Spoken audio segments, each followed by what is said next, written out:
So this RV is covered for winter, but what's wrong with it? Stay tuned and you'll find out. Welcome to Two Camping Gurus. If you like camping in the great outdoors, you are in the right place. Stick around to the end of this video so we can show you how you can get your free ebook and pre-trip checklist to make sure you and your rig are ready for the road. Now, let's get into today's content. So last winter, this camper was covered for the winter, but it was done late in the season in a hurry, to nobody's fault. It just a lot of things are going on. And you know, let's just start off by saying this camper is old and we're not concerned about what was done wrong with it. But if you have a newer camper and you don't want to cause damage, this is not how you would cover it. And we're going to talk about a few reasons why. So some of the first things you can probably see right off the bat is the rope is everywhere, which, I mean, you have to tie the thing down, but by doing this, this rope can flop around throughout the winter, and what's going to happen, it's going to damage the finish of your RV.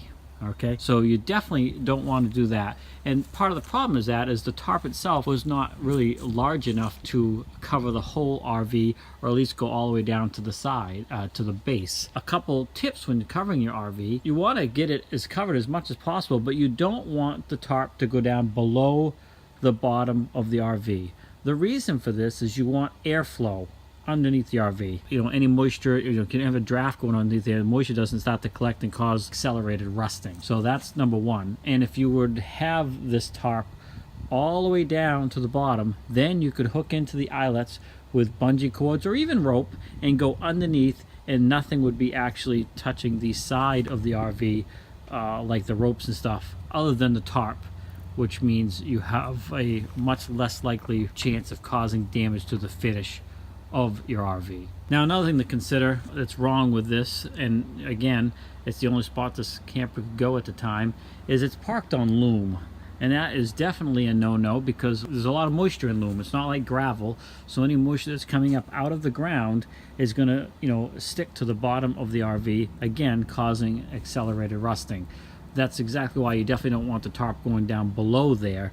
Of course, you want to be on gravel because the moisture doesn't sit in the gravel, so it dries out a lot faster. But in this case, that's not where it is, so you're definitely going to have a lot more moisture gather up underneath there and cause accelerated rusting. Now you can see the tarp itself in the back here actually goes all the way down, but it wasn't properly secured at the bottom, so it's been flapping like this through the winter, which easily could cause damage. And you can see here that the tire itself has come uncovered.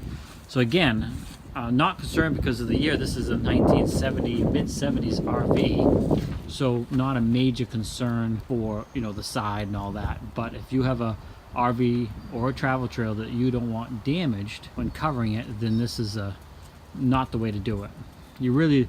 Best option is to have the tarp make it all the way down to the side on both sides, tie it off underneath with either bungees or rope, so the only thing that's on the side and over the top of the RV is the tarp itself. And best of all is to get an actual RV cover, because they're made with a material that's going to be less likely to cause damage to the finish.